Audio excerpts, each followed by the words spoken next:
perse régnait maintenant à Babylone.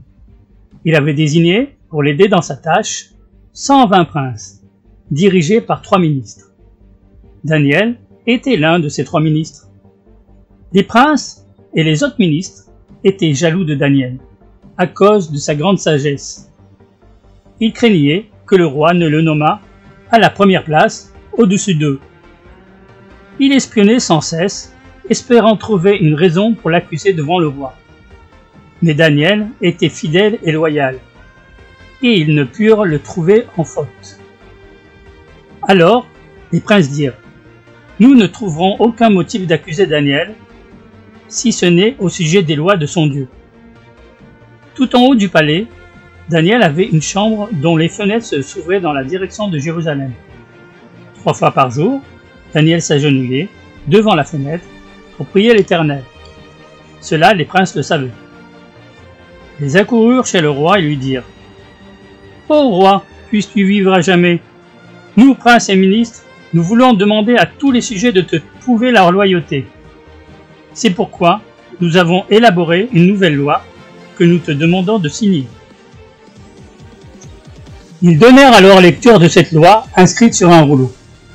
Il est interdit pendant 30 jours d'adresser une prière à quiconque, Dieu ou homme, hormis le roi. Celui qui n'observera pas cette loi sera jeté dans la fosse aux lions. Ils tendirent le rouleau au roi qui le signa et y posa son sceau. Daniel apprit le décret qui venait d'être rédigé. Il savait à quel danger il s'exposait en priant son Dieu. Pourtant, il continua à prier comme il a toujours fait. C'était justement ce qu'avaient escompté les princes. Ils se précipitèrent chez le roi pour lui dire « Ô roi, Daniel, ce captif amené de Juda, ne respecte ni toi-même ni tes lois. Il continue à prier son Dieu 3 fois par jour, malgré ton interdiction formelle. Il doit être jeté dans la fosse aux lions. » Le roi comprit alors que les princes avaient comploté contre Daniel et il en fut profondément affligé. Toute la journée, il s'efforça de trouver un moyen de le sauver. Au coucher du soleil, les princes se présentèrent de nouveau et dirent « Ô roi, qu'attends-tu donc? Tu as signé le décret, et selon la loi des Mèdes et des Perses, un décret signé par le roi est irrévocable. Le roi lui-même n'y peut rien changer. » Tristement, le roi donna l'ordre d'amener Daniel à la fosse aux lions. Lui-même se rendit à l'entrée de la fosse. On entendait à l'intérieur le rugissement des fauves affamés. « Puisse ton Dieu te sauver, lui que tu sers si fidèlement » s'écria le roi pendant qu'on jetait Daniel dans la fosse. On plaça une grosse pierre sur l'ouverture. Le roi la scella de son anneau et tous les princes firent de même. Toute la nuit, le roi ne put trouver le sommeil. Dès le point du jour, il se rendit en toute hâte à la fosse aux lions. « Ô Daniel, appela-t-il, le Dieu que tu sers si fidèlement, a-t-il pu te délivrer des lions ?»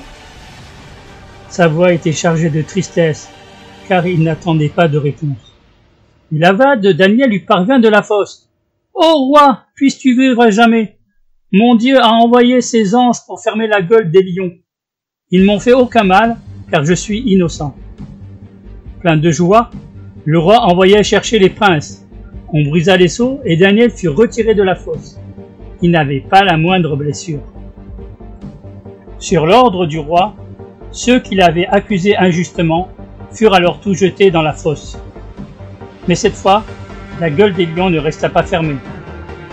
Daniel continua à servir le roi des Perses tout le restant de ses jours, respecté et honoré de tous.